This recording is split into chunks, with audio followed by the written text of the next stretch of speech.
Good morning, everyone. Welcome to the March 25th LPA meeting. I'd like to call the meeting to order. Amanda? Good morning, Amanda Swindle for the record. I have reviewed the affidavit of publication and it is legally sufficient. Thank you. Let's all rise, say the pledge. Pledge allegiance to the flag of the United States of America and to the republic for which it stands, one nation, under God, indivisible, with liberty and justice for all. Thank you. Public forum. I see no one in the public in attendance. Start with that. Next item of business is the minutes of January 22nd, 2024. Any comments or motions there? I'll make a motion to approve as stated. Second. I have a motion and a second. Any discussion? All in favor? Aye. Thank you.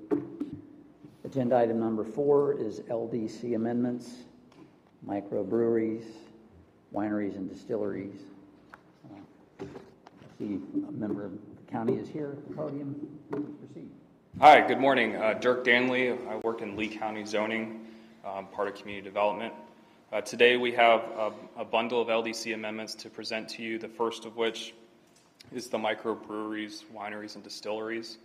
And really what the intent of this amendment to the Land Development Code is to loosen up some requirements for these types of uses. Today, the only way to really implement that use is a heavy manufacturing use. It's considered for a much larger scale of production of alcohol. And with the emergence of the microbrewery, brew pub, and all these other types of uses, it's been hard to implement them with the code as it's written today. So what we propose to do is to include uses that are more of a commercial type of brewery use versus something that's a heavier production scale. And the amendments today, as they're written, hopefully implement that. We don't have anything specific to direct you to in the code aside from reviewing it. If you had any questions for staff, we're here with any questions, and we'll stay up here while you guys go through that. Just have one question. In considering this in other situations, COP is always an issue, consumption on premise. Correct. Did you consider that here? Yes, so the way that we've kind of differentiated this use, or defined this use, is really running parallel to a bar and cocktail lounge in most instances. There is a situation with the use of brew pub that we wanted to have that ride closer to something similar to a restaurant, but usually the way the code's written is it's going to be processed in the same way as consumption on premises would be for a bar and cocktail lounge. So the way that the matrix of uses for each of the commercial zoning districts are applied, they typically run parallel to bar and cocktail lounge and consumption on premises. So it's not in conflict with COP? No. Okay, thank you. I had a similar question. When you're looking at the use table, and later in 1264, it does say that you need to get a COP for a brew pub. My concern, so that's in there, and we just kind of know that a COP is needed. My concern is the more layman, if they look at this table and they just see P permitted, maybe wouldn't realize that there's still a COP step with the administrative amendment or special exception. So I don't know if there's a note maybe that could be added. Yeah, and typically it's in there. I think in every situation it is. If you go, let's just start at page 7. For bar and cocktail lounge or brew pub, we reference back on the special notes or regulations column. It's column 2. It references back to that 34-12-61 at SEC, which would be those requirements for special exception or administrative approval, depending on where you're at. Oh, so those are the special notes in Yes. table 34-844? Mm-hmm. Okay. Yeah, that would be there as well. Same thing with 903-873. We can make that. I think that leads into it. It's just, I know sometimes, people, especially if they're looking to purchase something, will see that, oh, permitted, this is the one I want, and then just get so excited and move, they don't realize, oh, there's still going to be a process involved. Yeah, understood. And we can certainly discuss having an additional note to kind of call it out. We'll review that prior to this going to the board.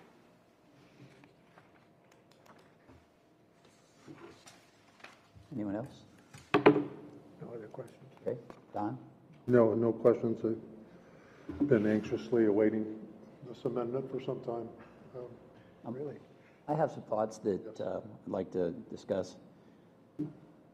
A, I really commend the stated objective. The proposed amendments are intended to make the county more competitive from a business standpoint by allowing these types of establishments in certain commercial and planned development zoning districts. What a great thing for a county to do, to lead in that way. So I really support that.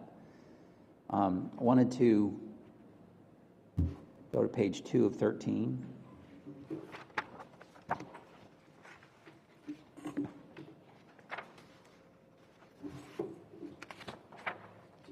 It's not in the information that we're looking at today, but when I look at this over a broader scope, how will these changes categorize these uses for the assessment of impact fees? Will these uses now be categorized in a new way, a different way, or will impact fees be assessed to these uses in what manner? That's a good question.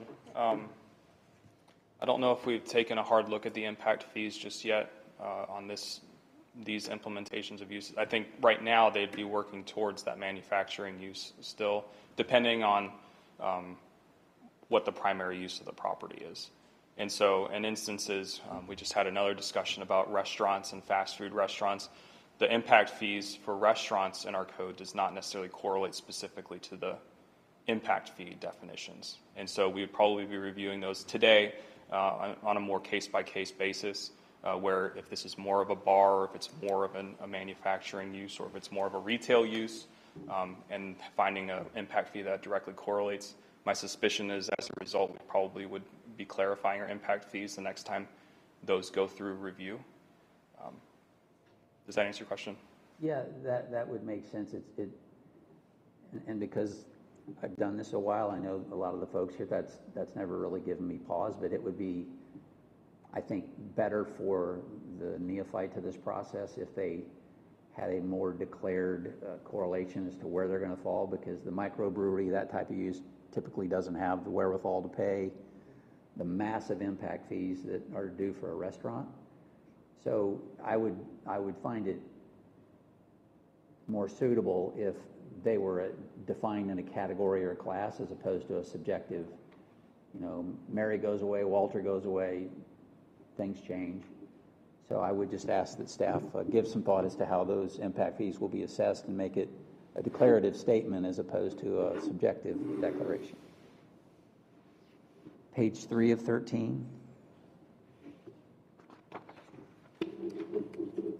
This may seem like a naive question, but I notice that these uses are being incorporated in several commercial zoning categories with which I am familiar. I'm not familiar with all. Yet they're still being requested to have an administrative approval or a special exception. I'd like to understand the difference between those two, why those are necessary in some of these more fortified, intense commercial uses allowed by right. I think this is kind of in concert with what Ms. Sapin was stating, that 341264 already just baked into the code requires those. What we did was we tried to make these line up clean with what previous uses were permitted in that area, bar and cocktail lounge or restaurant, and really what we did was just mirror those, reflect those in the additional uses. In terms of whether or not they're permitted versus an administrative or a special exception, I think the path is really the same for all of those uses. They would have to get their, in some situations, an administrative approval, and some it would be a special exception based on the criteria for separation and some of those other criteria in 341264. What's the heartburn for an administrative approval versus a special exception? Our land development code, the first thing is 500 feet within like a church, school, park. That's really the principal use, and then whether or not they can meet. I don't know if I have those actually written out in this section of code, but that's really the one that kind of triggers the special exception requirement. Some other uses just require a special exception outright, depending on the zoning district. But if there's an administrative approval option, there's a set of criteria in 341264 that would allow that path forward. And part of the other, you say heartburn, but I'll say criteria, is just based on the type of use. So I'll give you an example. A consumption on premises that has that AA or SE for all of them, right? There are situations where consumption on premises wouldn't be inside of a restaurant or wouldn't be inside of a bar or cocktail lounge. It would be, say, for instance, at a fraternal club or a studio or something else like that. And so there's a list of uses that would allow consumption on premises outright as an administrative approval if you're meeting those separation criteria. And that administrative approval is what, simply Mickey saying yes to the application, or? Yeah, there's a simple administrative application. Things that we look for is the alcohol permit type that they're seeking from the state, and whether or not the use is permitted, the primary use, not just the consumption on premises. Whether or not the parking can support it, and then basically a statement that they're not within 500 feet. There's an affidavit that they have to sign as well. With that, that's kind of the precursor before when an applicant comes in to get they call it COP sign-off on the first floor. They need that kind of set up so that the folks downstairs can sign off for the state permit, because there's a line in there that requires zoning approval before the state would approve their liquor or a beer and cocktail or beer and wine license. So Mickey sees it, she says it's okay. Special exception requires a little more scrutiny. Are there additional fees for these additional services? Additional approvals, I should say? I think they're within a couple $100s of each other. I don't remember that off the top of my head. I think that the administrative approval, I believe, is $750, and the special exceptions $1,000. Correct me if anybody else knows that answer. There's an additional cost to that. Yeah, and just because it's correlated to more staff time, those fees are usually just associated with how much time staff has to put into it. And obviously with the implementation of the hearing examiner, staff reports take a little more time than an administrative approval and take a more comprehensive review by staff as well. Thank you for that. And Can I add to that? To expand on that a little bit more, the administrative approval process, there are some planning communities that require a community meeting in that planning community. So like in North Fort Myers,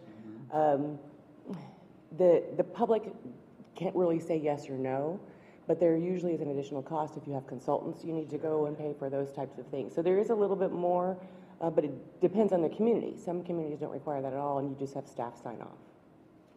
well, I look at, and I don't want to get too far into the weeds, and maybe it's too late to say that, but I look at C2. I own property that's C2, and you can do some pretty great stuff in C2. It seems like I would just offer this as a comment.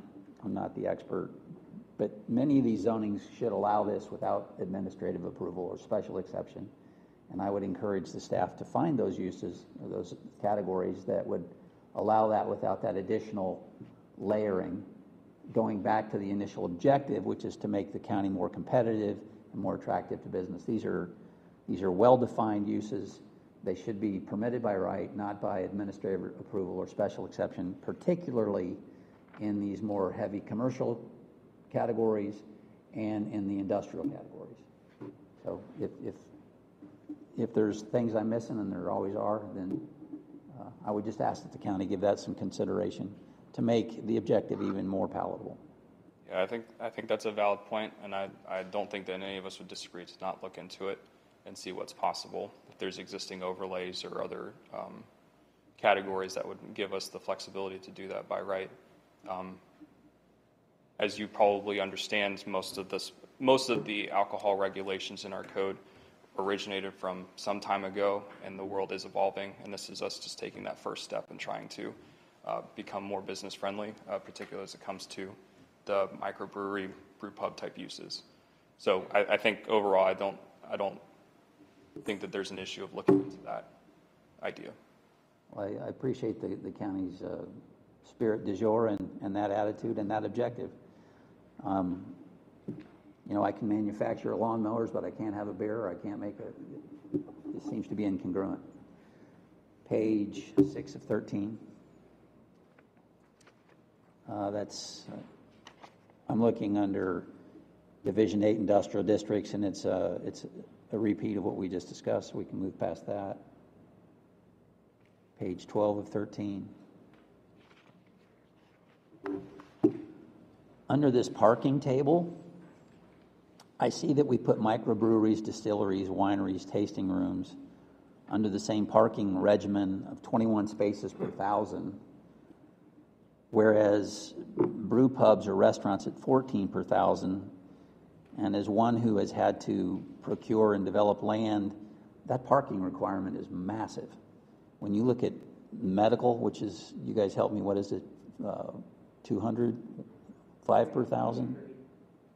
So you got to have 200, 5 per 1,000, something like that.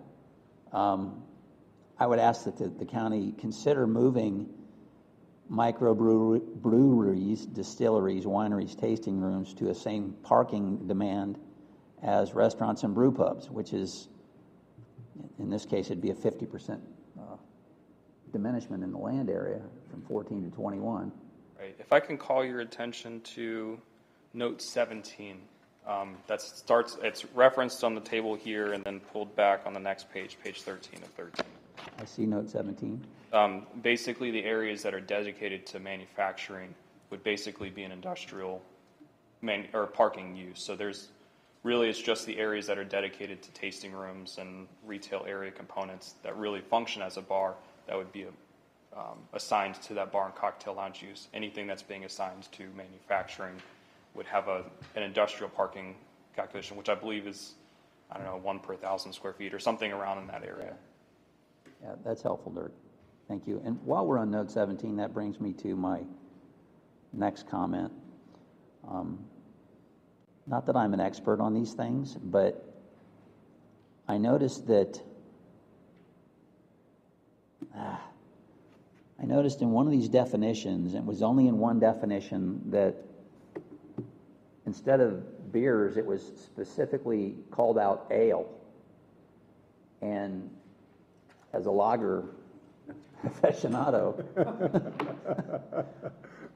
I don't know why in all of the other definitions, beer was just categorically used, but in one definition, ale was specified. Now, meads and wines, and I could find that where that is. I've highlighted it in these tiny notes on my iPad.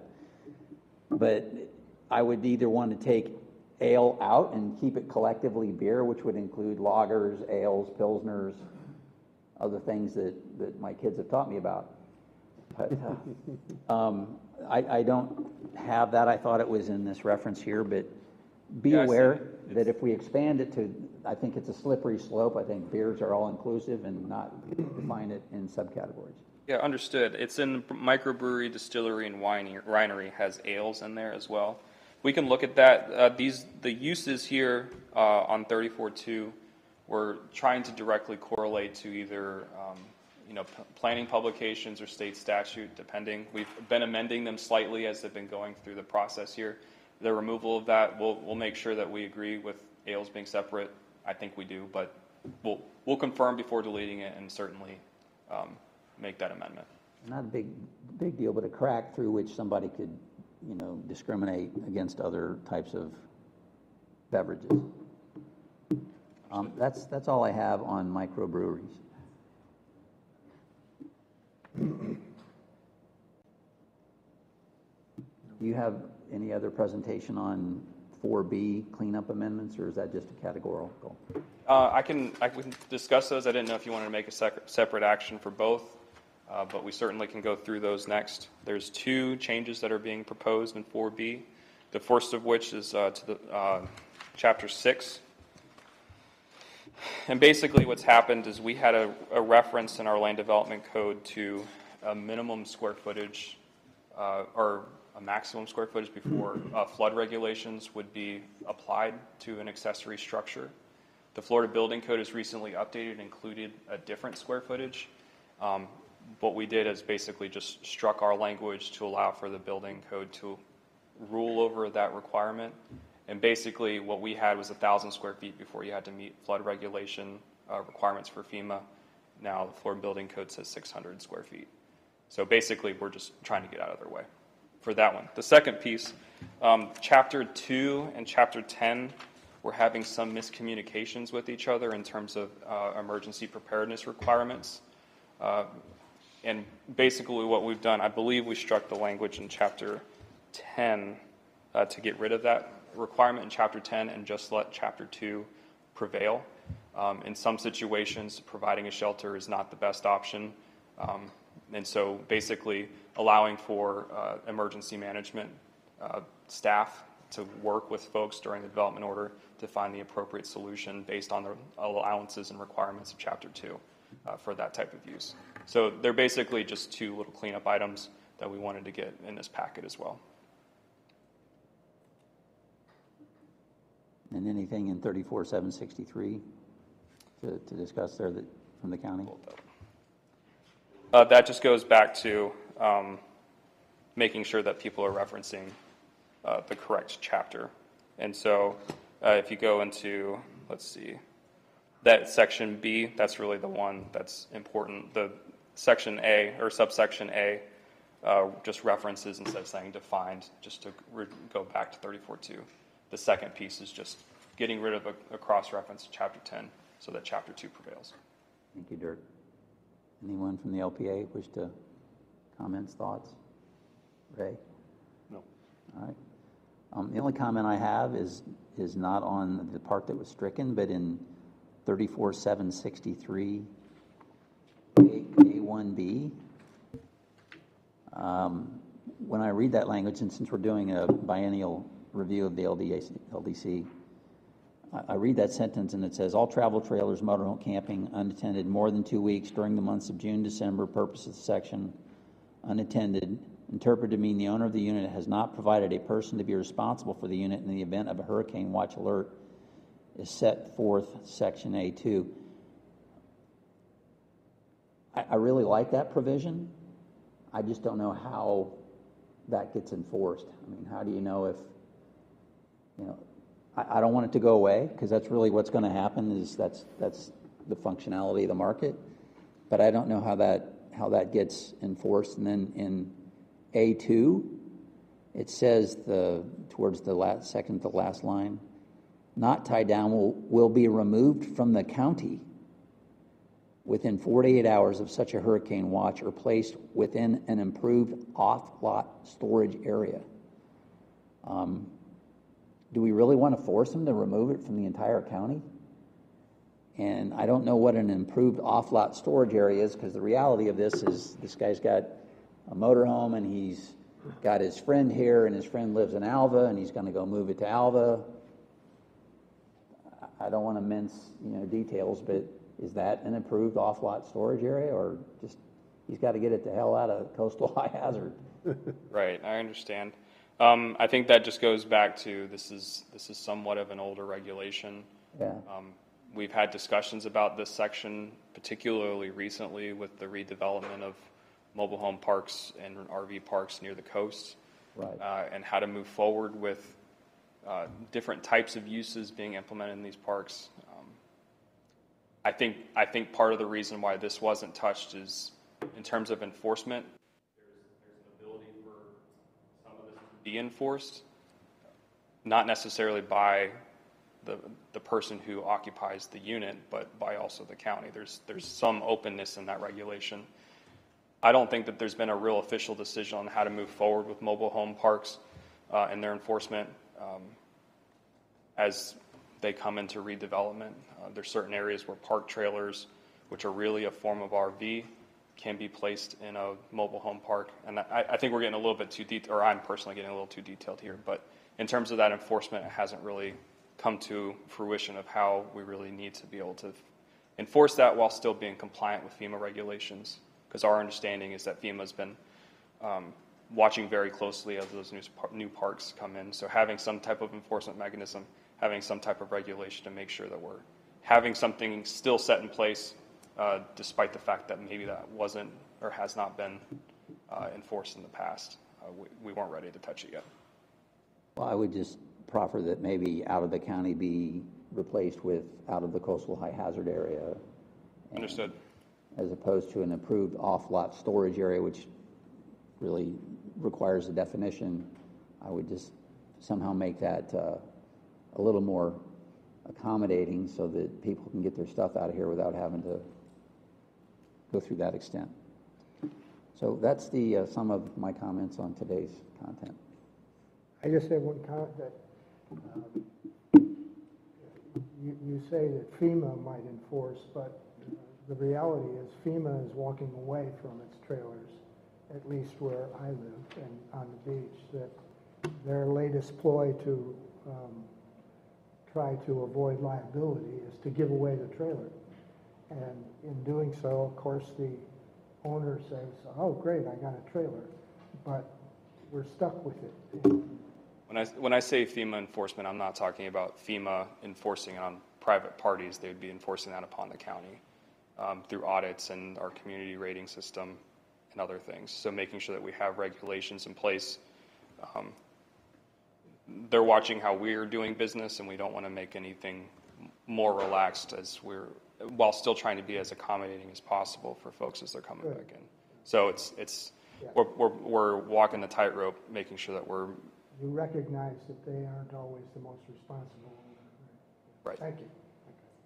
I can offer one point of clarification on these regulations. These regulations are actually required by FEMA as part of the county's maintenance of its CRS rating.